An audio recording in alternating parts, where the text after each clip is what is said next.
I want you to move from overwhelmed by information to confident in what really matters. I want to help you move from being unsure towards direction and purpose in your healthcare. I want to introduce you to health experts. I want to let you in on tough conversations on women's health. I want to give you a place where you can lean in and learn how to take care of yourself. Let's transform your health. Let's get clear on your goals. This is Women's Health Unplugged. I'm your host, Dr. Jordan Robertson, naturopathic doctor. Hey, it's Dr. Jordan Robertson, the naturopathic doctor and the host of Women's Health Unplugged. This January, I am turning 40, and to celebrate, I'd love to invite you to a full-day workshop that I've called Bulletproof Your 40s. I'm not afraid to turn 40, and the reason is I have the knowledge, the tools, and the strategies for how to manage the hormone changes, the body changes, and all the life changes that come after the age of 40 that sideline so many women from achieving the health of their dreams. We are sharing in a full-day workshop all of the things you need to know about sleep, hormones, hormone replacement therapy, mindset, and nutrition to help you feel confident as you start to move through your fourth, fifth decade and beyond. The tickets go on sale for Bulletproof Your 40s in December, so please hop on the wait list. I'd love to see you there. I'd love to celebrate my birthday with you, but I also want to give you the gift of better health as you enter your 40s. Join us for a day that it would take you a year to achieve on your own, working one-on-one with a practitioner. We want to hand you the information that you need to excel and feel confident at this stage of life. We'll see you there. Welcome to a very PCOS-focused edition of Women's Health Unplugged. Today, I'm joined by one of my friends and colleagues, Dr. Youre von Hagen, who has just published a book called My PCOS Pregnancy. And we're going to talk all things PCOS, IVF, and accessing fertility care. This episode is super important. So whether or not you identify as having polycystic ovarian syndrome, this episode is important to listen to for a few reasons. We're covering a lot of themes around access to fertility care, the guilt and shame that women feel when they need to access fertility care, but also about sort of learning about your own symptoms and how that may impact the kind of care that you need to access. And that's to achieve your goals, whether they're fertility-based or not. PCOS still is the number one endocrine disorder in women. So even if this hasn't crossed your plate as a possible diagnosis for you, and you are struggling with weight management, with acne, with unwanted hair growth, with irregular cycles, this episode is worth listening to because we're going to talk about this condition quite in depth and give you some ideas of things that you may need to focus on. As we were just talking, Laura, or as we're recording here, my staff just texted me that one of my PCOS pregnant patients literally just got a positive pregnancy test. So I feel like it's worth including in the episode. That's that little ping. We just had another positive pregnancy test, which is so cool. Thank you so much for joining me today, Laura. Oh, thank you so much for having me, Jordan. It's such a pleasure to be here. I feel like, and maybe this is just my experience of you, but I feel like you've been pretty laser focused on your career path from the beginning. And part of it, I think, is probably because you have a bit of a personal connection with PCOS and this journey. I would love if you could walk us through like why this became such a big passion project for you and how you got to this place in your career, and tell us a little bit about the evolution of your book. Mm-hmm. Yeah, it's funny how things work out. And even when I was back in undergrad, I always had a really strong focus in pregnancy. I found it very fascinating. And then fast forward to when I was at CCNM, I just found fertility the most interesting because it's this question of why aren't you getting pregnant? And I found it such a good kind of puzzle that we had to figure out. And I've always been someone who's very curious. And so for me, fertility kind of chose me as my area of focus and something that I continued to hone in on. And then more and more, I started seeing patients coming through the door. When I was at CCNM as a student, that's actually when I was personally diagnosed with PCOS. I had never even heard of this condition before. And then I learned about it in school and was like, oh, that makes a lot of sense. Okay. And from there, then I knew, all right, this is something that I want to continue to understand for myself. And then from there, as I started to speak about my story and my own personal history more and more through the door, that's what I started to see, and that's what I enjoy treating. So from there, it really evolved into a fertility focused practice, mostly PCOS patients. And then when COVID hit and our own IVF cycle was canceled because of COVID, I got pretty angry and channeled that anger into writing, which went from originally a blog post into a full blown book while I was at home killing time with COVID. And so I was really happy to finally put all of that in one place and have somewhere that other people who are struggling with fertility would be able to use it as a resource. Similar to your book, Jordan, I wanted to help as many people as possible. And how important do you feel like that is, that personal connection with the condition in order to like empathize with and connect with the women and the couples that you work with? I do think it's pretty important, and not to say that you have to have PCOS to treat PCOS. For me, though, I always got it when patients talked about how stressful it was getting pregnant or going to the fertility clinic with cycle monitoring. I'm like, yeah, that sounds like a lot. And then when I was doing it, oh my gosh, and I'm trying to get to the clinic and beat the line, and then I have to rush to see my patients and juggling and hiding things from work. I was like, oh, now I get it, and how difficult this is and how much of a toll it takes on you physically and mentally. So I think for me, it gave me a greater appreciation for how much my patients were putting on their plate, and definitely had me empathize with some of the really tough situations that people get put in. So like from the beginning, Laura, like even you mentioned like you were in school, like in naturopathic medical school, and this condition at that time was maybe not something that you had even heard of. I do think our sort of public knowledge of PCOS has probably improved over time, right? And I don't know if that's a shared experience that you have as well. But what were the things that like led you to getting assessed in the first place? Or was it just someone put up a slide and it was like, wow, that sounds an awful lot like me? How did that work? Yeah, because like everything at CCM, when they list a condition, what they call it, medical student-itis, and you're like, oh, I think I have that condition when you read through all the symptoms. But for me, it was very true. Like when I was in high school, I had never had a regular period, like ever, no matter what, always had regular cycles. So what happened? Of course, they put me on birth control pill, which was amazing because I thought it fixed my cycle. I literally was like, that's it. I'm cured. I have this perfectly regular cycle. Fast forward when I'm 25 and I'm going, maybe I should come off and see what happens. Of course, my period doesn't come back, right? And then I started to have more symptoms, like suddenly getting more chest hair, having these really big blood sugar dips. Every time I did blood work, my fasting blood sugar was high, and they'd always ask me, well, what are you eating? I'm like, I don't know, regular food. I can't tell you why my fasting blood sugar is always elevated. And finally, after 9 months of not getting a period, my doctor sent me for an ultrasound, and it was pretty clear: enlarged ovaries, multiple follicles. When you combine that with my other symptoms, she just said, oh, you have PCOS. Well, if you're not trying to get pregnant, you should just go back on the pill. And I mean, no offense to my doctor, that's correct from her standpoint. But for me, I thought, I kind of want to learn more about this. I can't just go on the pill for the rest of my life until I get pregnant. I really need to understand it. And that's where I started to get really serious about treating PCOS for myself, but also understanding it for patients. And not that the birth control pill is bad, just giving them a better understanding of how the condition works and what options they have to treat it. That's such a common experience, right? I will say like during those sort of formative years for women when their hormones are, bursting on the scene for one, then at puberty, and then us learning about what sort of is a typical teenage experience versus maybe what we would call like a PCOS teenage experience. What I've always found so interesting is that there's so many parallels between what we typically see at puberty, which may take, a year or so for cycles to regulate.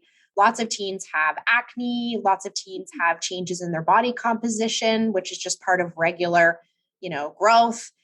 And then there's the PCOS experience, right? Where it's basically all of those things and just heightened. So, that cycle never gets regular or stays irregular, or the acne is difficult to treat, or no matter what the teen does, it seems to get worse. And maybe they notice body composition changes that are more amplified, like an increase in, in body weight or changes to body shape, like more abdominal weight carrying.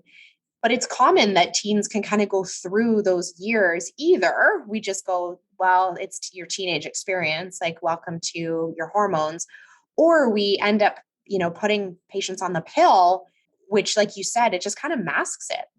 Mm-hmm. And it masks everything. And then when you are ready, maybe one day to have a baby, and just like like many women thought, well, I won't have any trouble because my period's regular on the pill, so it's fixed.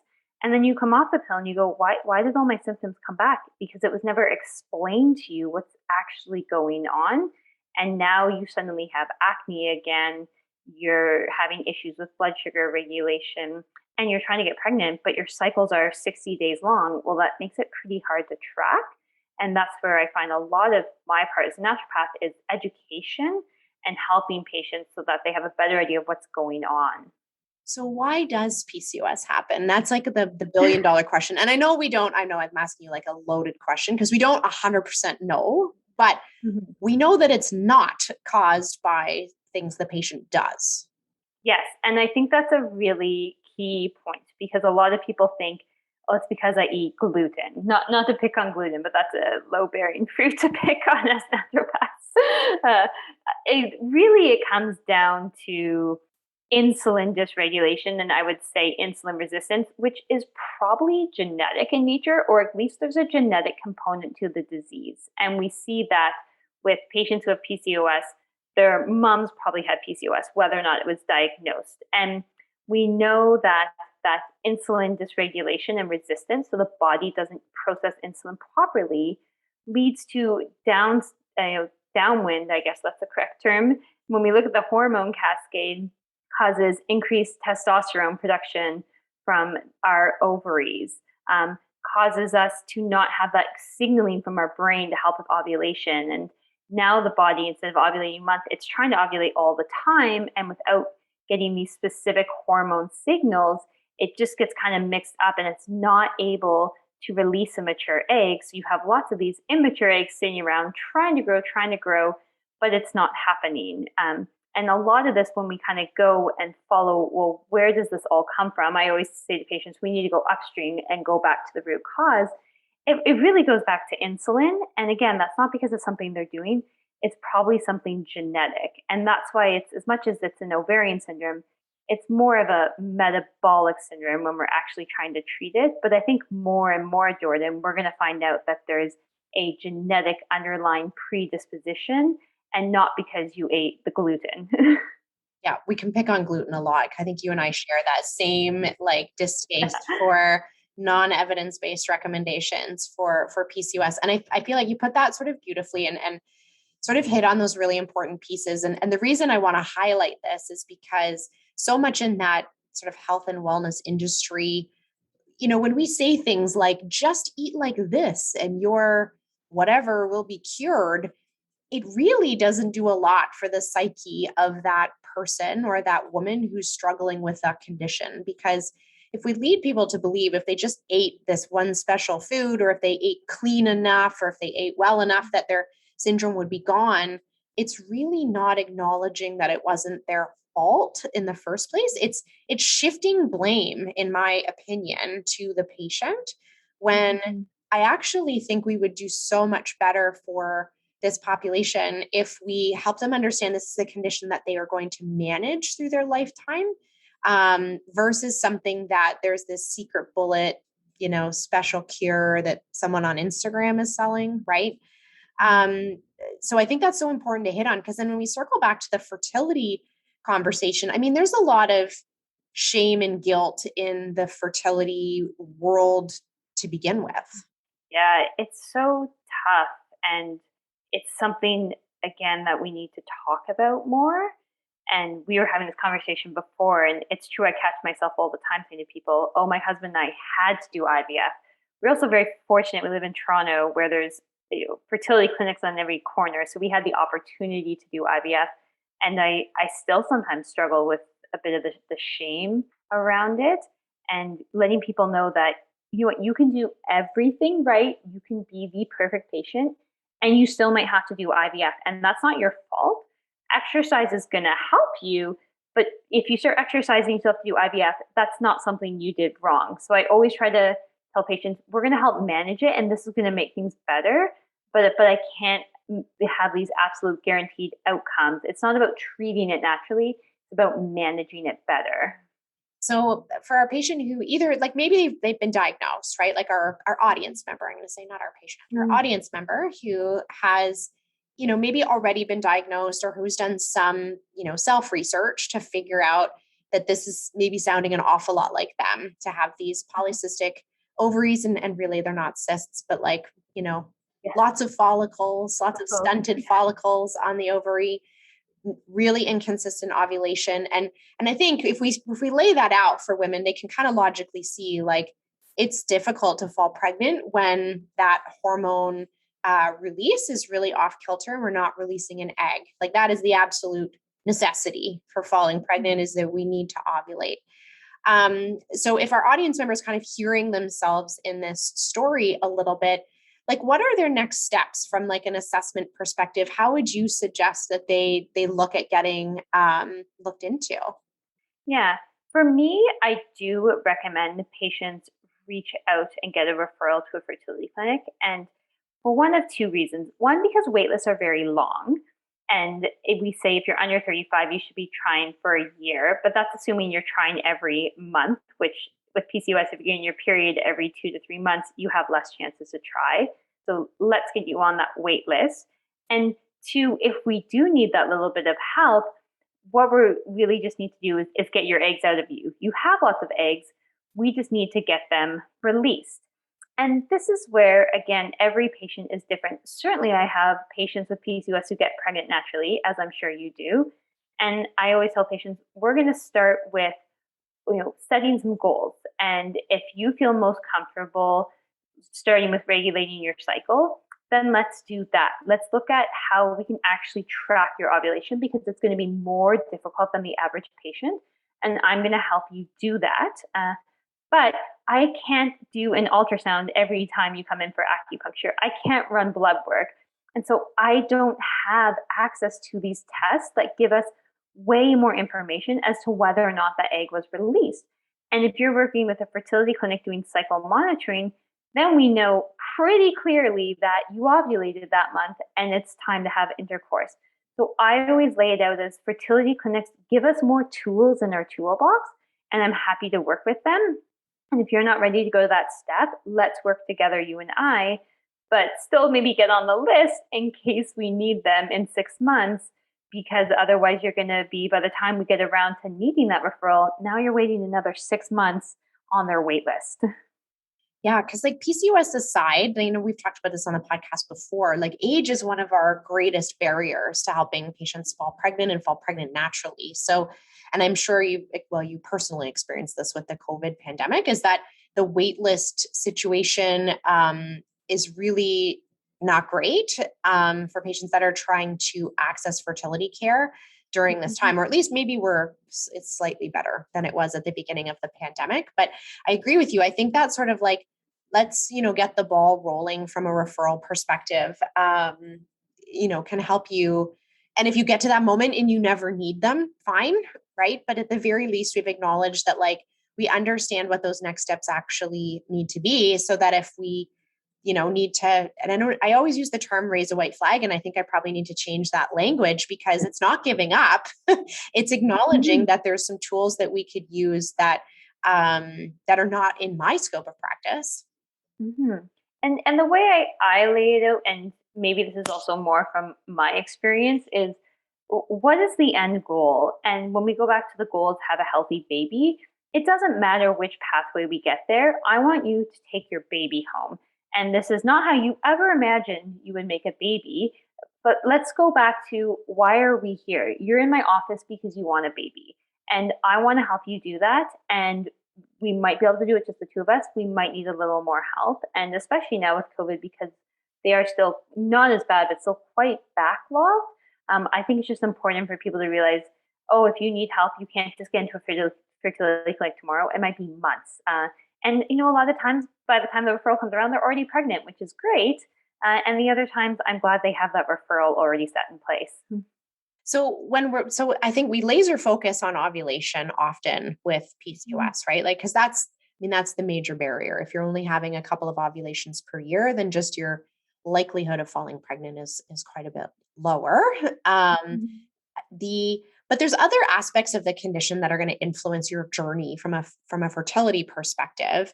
When you're looking at patients and trying to help support them, like what other aspects of their health is playing a role that they may not even be aware of? Yeah, that's a great point because we focus on getting the patient to ovulate. And again, though, I go back to what was the end goal? It wasn't ovulation, it was take home the baby, right? And with that, we need to look at miscarriage reduction as well. And miscarriage rates do tend to be higher in PCOS, probably because a lot of the inflammation that comes with the disease, which can go back to insulin, and we just have impaired blood flow through that placenta, which we need to help nourish the baby and the pregnancy. So often I'm also looking at, with that patient, miscarriage prevention, helping with gestational diabetes prevention because the risk is higher. How are we going to have a healthy pregnancy? Looking at counseling around how are we going to keep up this exercise? What does healthy eating look like when you're pregnant? Do we need to continue any supplements in pregnancy to help prevent gestational diabetes? When's the last time your vitamin D was tested? Because I know you share my love for vitamin D, and that can be very important from a hormone and an insulin perspective. It does a lot of things in the body. So I'm certainly looking at, the health of the eggs and getting the eggs out, but I'm also looking at the health of the placenta, helping make sure that their uterine lining is thick enough, helping make sure that they're healthy enough to even do IVF because it can be a little bit difficult on the body. So that's where we really come in as naturopathic doctors. As the fertility clinics are there to, I always say their job is to not screw up their meds, right? And make sure you ovulate and get your eggs out, right? Like they have to do that. My job is to make your eggs healthy and help keep you and baby healthy. And that's where we work together. So it's that more encompassing care beyond just did you ovulate or not. Yeah. And I think as you're talking there, I'm kind of imagining these two groups of people. And I know there's more than two groups of people. But when we sort of started by talking about patients who want to achieve sort of that natural pregnancy, right? And that, though some of the beliefs around what that means for that patient may actually become a barrier for them to access good care. We talked about the idea of shame and guilt and the, like seeing it as a massive failure that they need to access reproductive technology versus it being just another tool in the toolkit, right? Like, and I think, when I look at it and very outcomes oriented as you are, like it's baby, no baby, right? Fertility is one of those areas where it is super dichotomous, right? It's not like on a scale of 1 to 10, did you get to take home a baby? It's yes or no. And so, if we take the emotion out of it, we get to look at what are all the tools at our disposal and what's the best option for that person. When we layer the emotions into it, the decision gets a lot more complicated. Like, how did you come to your decision around doing IVF? Oh yeah, it's a good point you brought that up. It was really tough. It was a hard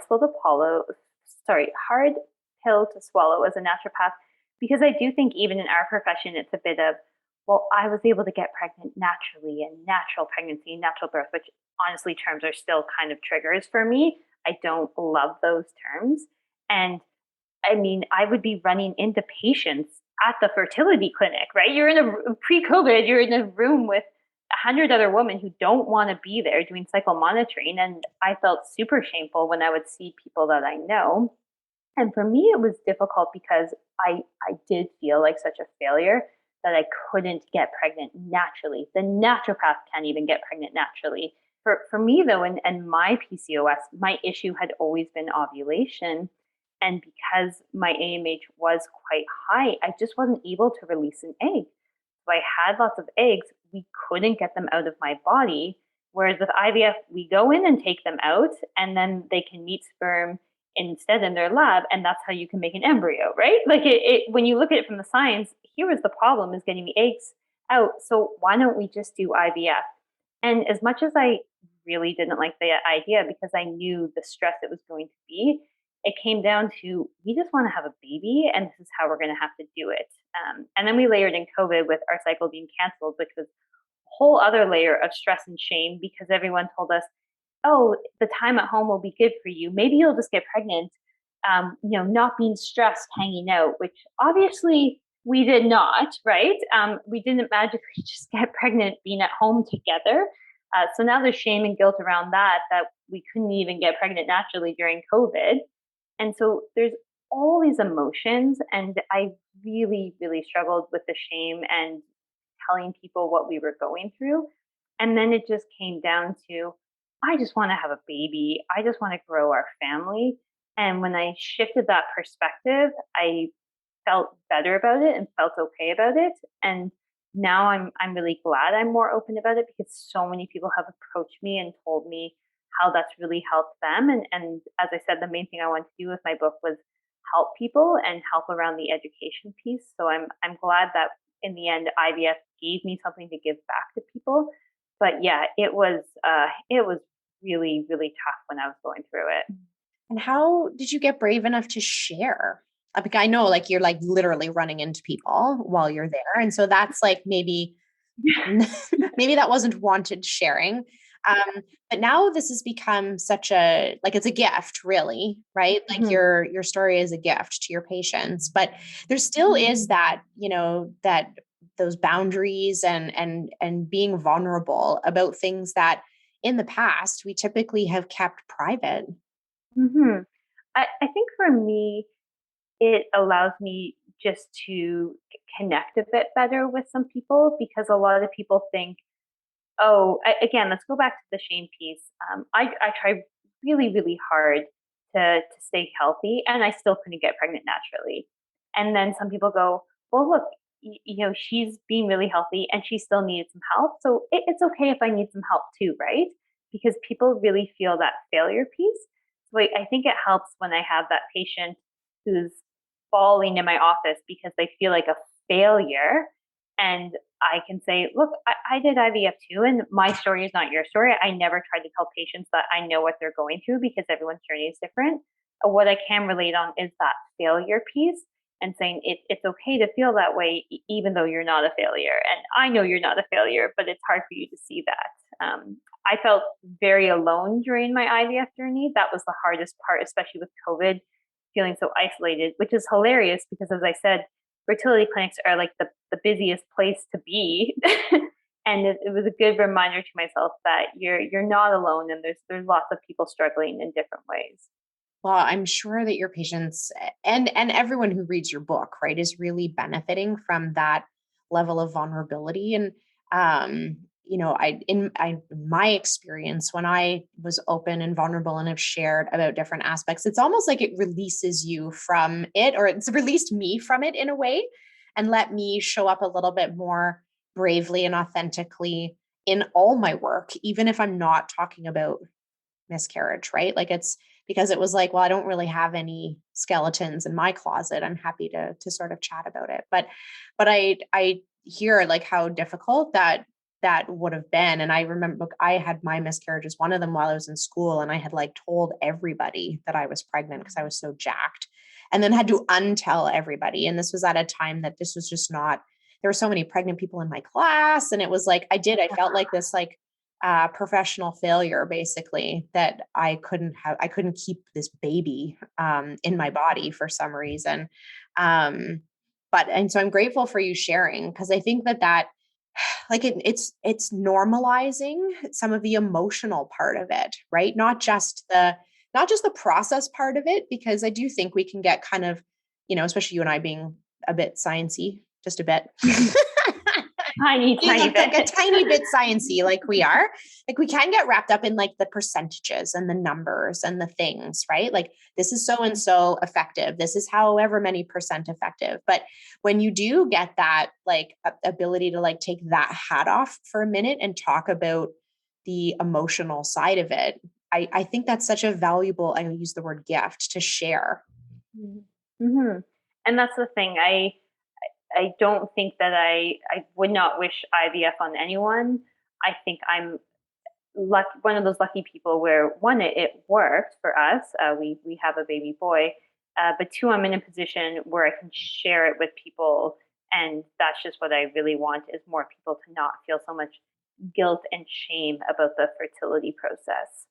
So for someone who's, I'm just going to go back for 1 second, because I had two groups and we only talked about one of them.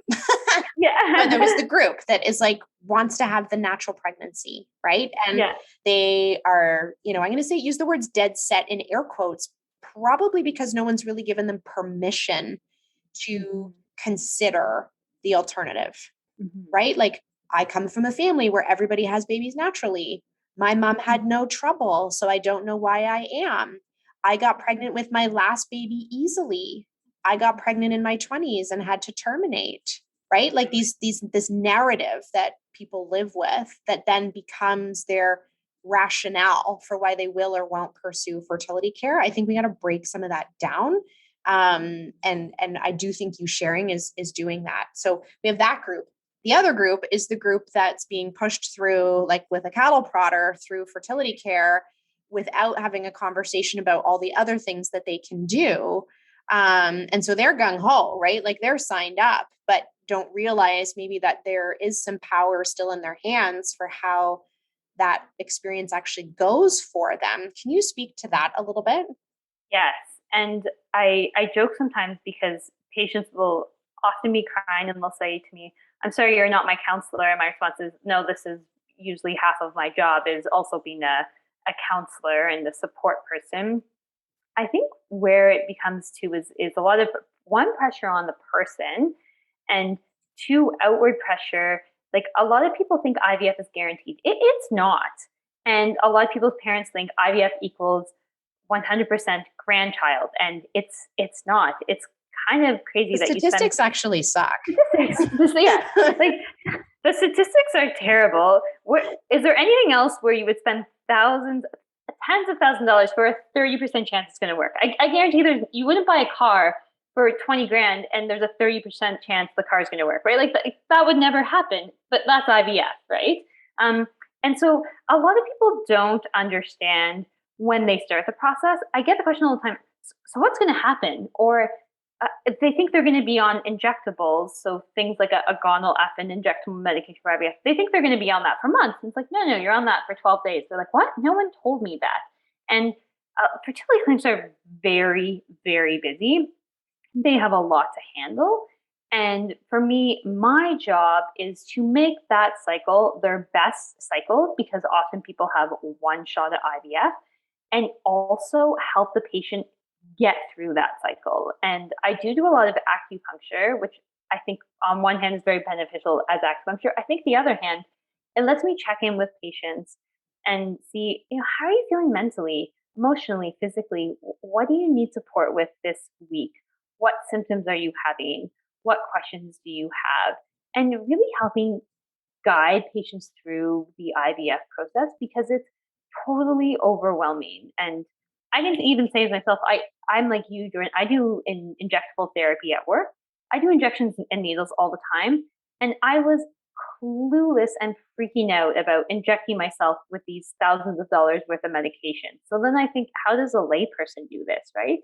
And I think having that support is important, and helping people get to a point where they feel healthy and ready to do it. And we know if we combine naturopathic care with lifestyle, nutritional counseling, optimizing certain nutrient status, we can improve those statistics for IVF, which are not great, and bring them up a little bit. And that's what I want to do, is not replace IVF. I just want to give you a better shot at it actually working. Yeah. And that's kind of a missing piece of that education. I've told this story lots of times, but I tell the story in my book about when I went to the fertility clinic and tried to present research on how many people drink in the month of their IVF.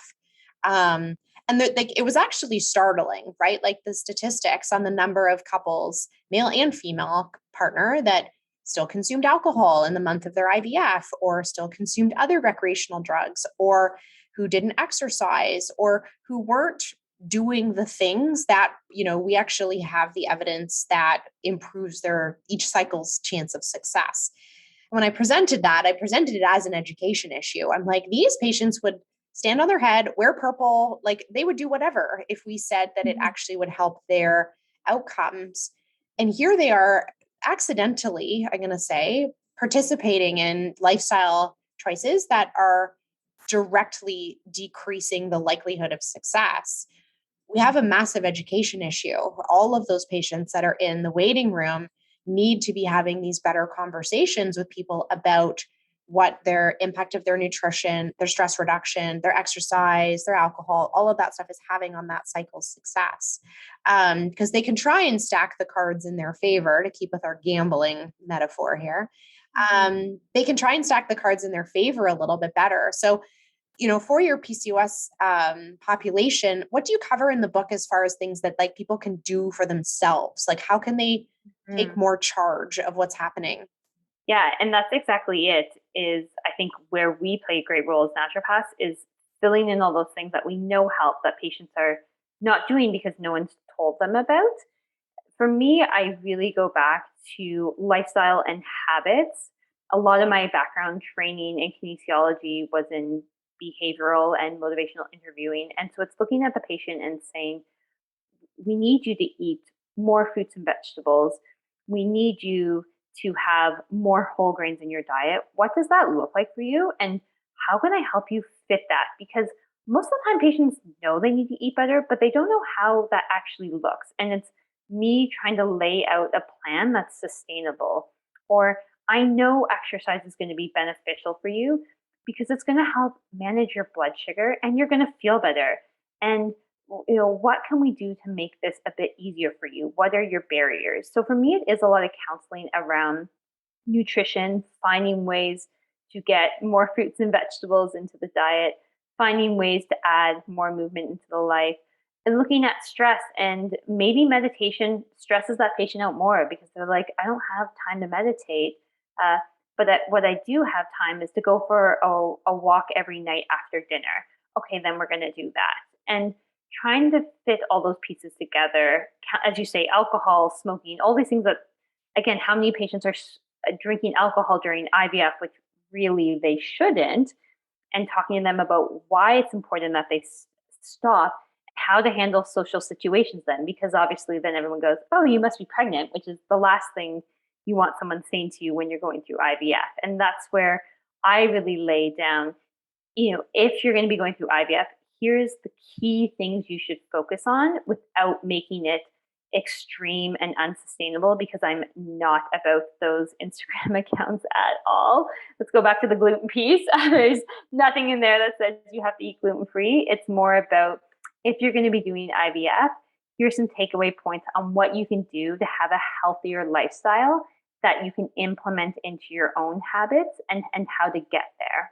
My last question for you, Laura, is like, what role do you how can a partner be supportive? So now that you've you've watched hundreds, thousands of couples go through this, you've gone through it yourself. What role can a partner play throughout this, and how can they be supportive in a way that makes this experience more, I don't want to use the word bearable, but I'm going to use the word bearable. I can't come up with something better. But how can they make it easier or more like goal focused, love focused, like all of those things? Because it does, the whole piece really takes us out of the bedroom, right? Where we always like to magically think that that's where babies are all made. But how can a partner be there for someone who's experiencing IVF? Yeah, and I have to laugh, Jordan, I have to say, because we were set to do IVF in March 2020, and then the pandemic hit and it got delayed to July. And then my husband's like, you mean I can't drink until July? Because I had been, making him do all these things with me. And then it got delayed. He's like, oh, I have to do this all over again for a few months. And I'm talking here about, a man and a woman going through IVF. And I appreciate there's instances where partners may be of the same sex, or sperm donor, egg donor as a friend. So whoever is your partner or support person, having them do it together with you, in the sense that if I've stopped drinking because we're doing IVF next month, you can't drink either, or you can't bring all that junk food in the house and eat it when I'm eating a big salad for dinner, right? You got to get the partner on board, because so often in these situations with male and female, The woman feels like they're the one doing it all. They're doing the drugs, the injections, they're at the clinic every single morning for blood draws, right? So bringing the partner in to say, okay, can you help make these eating habits changes together, right? So you also need to eat more vegetables. You also need to go on a walk with her. You need to be there to support her when maybe if she's uncomfortable doing her meds. Are you comfortable doing some of the injections? And so really finding out what is it, but I find the biggest thing is that the woman feels like they're doing it all, taking all the pills, all of this, all of that. And they need to feel like their partner is on board and making those changes too, because it's not fair if she's sacrificing summer drinks and you're still drinking beer every night. And so I feel like one, you're going to have better IVF outcomes if you're both making healthier changes, but two, she's going to feel much better knowing that he's on board and helping her. Those are such great tips. I think the only thing I would add to that is that sometimes when we find a cause, right, air quotes, cause of infertility in a couple, we stop looking for solutions, Mhm. right? And when, something is maybe staring us in the face, like PCOS or irregular cycles, we go, oh, that's the reason that you're not falling pregnant. And we don't, I mean, we generally underassess the male partner, period, right? Like Agree. we check a box, like, is sperm there or not? And that's it, right? Whereas with the woman, like, it is a complicated health history that we do with her. But sometimes in my experience with PCOS, we almost ignore the role of the male partner at all, because we laser focus on the need to support the female's health and the ovulation challenges. So I would say, like, in addition to, like, I think all your tips are fantastic. And you're right. Like, there is that when women have the feeling of blame or that sole responsibility, that's not a positive thing for her. But I will say, in the medical community, we don't do that much better at making the male partner feel like they're part of the equation, especially in the fertility clinic, right? We like check a box. Yeah, you're good. Yeah, I hear all the time, "Oh, they told me his sperm was fine." And I get a copy and I think, "This isn't great. Are you sure?" And they go back to the clinic and the clinic says, "Well, they said it doesn't matter because we're doing IVF anyways." And my thought is, we don't want the sperm that's fine. We want the sperm that's great. We want the great swimmers. So even though you're doing IVF, we're still going to focus on the male because it's 50-50. And when I lay it out that way, they're like, oh, yeah, I guess that makes sense. And then sometimes we can get them more on board with making those changes. Amazing. I'm grateful for your sharing of your experience, Laura. I think it's, well, on so many levels, it's opening doors for patients who are struggling with PCOS.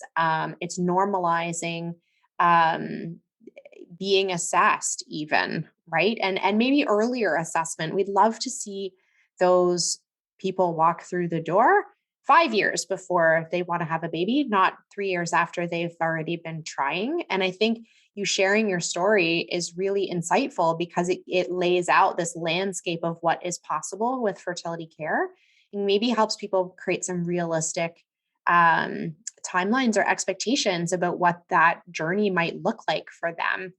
I'd love for you to share, like, sort of your sort of parting thoughts, we'll call it, for someone who's struggling right now with infertility and PCOS, and what your real message is for them. Like, how can you instill some hope and passion for that group? Yeah, I think the number one thing I always go back to is you're not alone. And maybe that's, again, a bit of me because, as I said, I felt so alone during this journey. And all of my friends were having babies. I'm in my 30s. What do people do? Have babies. And we weren't. And it was really, really tough. So know that you're not alone and there's lots of people struggling. And the next thing is get help, in the sense that if you're struggling or you're already with a fertility clinic, this is why I'm so passionate about what I do, because I know my work as a naturopath is going to improve your chances of getting pregnant, having a healthy pregnancy, carrying that pregnancy to term, and taking home your baby. And there's nothing that warms my heart more than the emails, like what we said before, of, oh my gosh, I'm pregnant, or I get photos of people's babies. Like, it is the reason I love my job so much. And I want more people to understand why naturopathic medicine exists and what integrative fertility care actually looks like. So don't feel alone and get the help. Those are the main things I would say. Thank you so much for sharing. I was going to say, like, we're lucky that PCOS has such beautiful evidence for it, because our science evidence-based brains just would not be satisfied otherwise. But it makes me so excited to work with this population as well, because the research actually says this is what we're supposed to do, right? Mm-hmm. Like, this isn't a fringe, try this out, like off the beaten path conversation. This is actually what standard of care should look like for women and couples with PCOS, is that they need that collaborative approach. They need that integrative approach that's going to consider the whole patient. And so I'm so grateful for you, Laura, that this is your area of expertise and passion, because it's really going to change the future for so many patients. So thank you so much for sharing with us. Thank you so much for having me, Jordan. I'm a huge fan of your podcast, super fan over here. So it's great to finally be on it. And I love all the work that you put out. How can our audience find you? Yeah, the easiest way to connect with me is on social media. That would be over Instagram, and it's at Dr. Von Hagen. You can also check out my website. It's just my name, lauravonhagen.com. And then I have my book, My PCOS Pregnancy, which is available through my website, and you can also find it on Amazon. Great resource for anyone who has PCOS and trying to get pregnant. But I'd love to connect with you over social or see you as a patient at my clinic if you live in Ontario, and I look forward to hearing from you. We will put all of those links, Laura, especially to your book and your clinic, in the show notes, and your social. Your social media is great. We will put all the links to all those things in the show notes, so it's an easy click for our audience. Thanks so much, Laura. Wonderful, Jordan. It was lovely speaking with you today. I hope you enjoyed that episode of Women's Health Unplugged. My goal is to help you feel more confident about your health. Please remember that what we talked about today in the podcast does not constitute medical advice, nor was a doctor-patient relationship formed. If you have questions about your healthcare or about how today's topic pertains to you, please take it up with your family doctor, your specialist, or someone on your health team.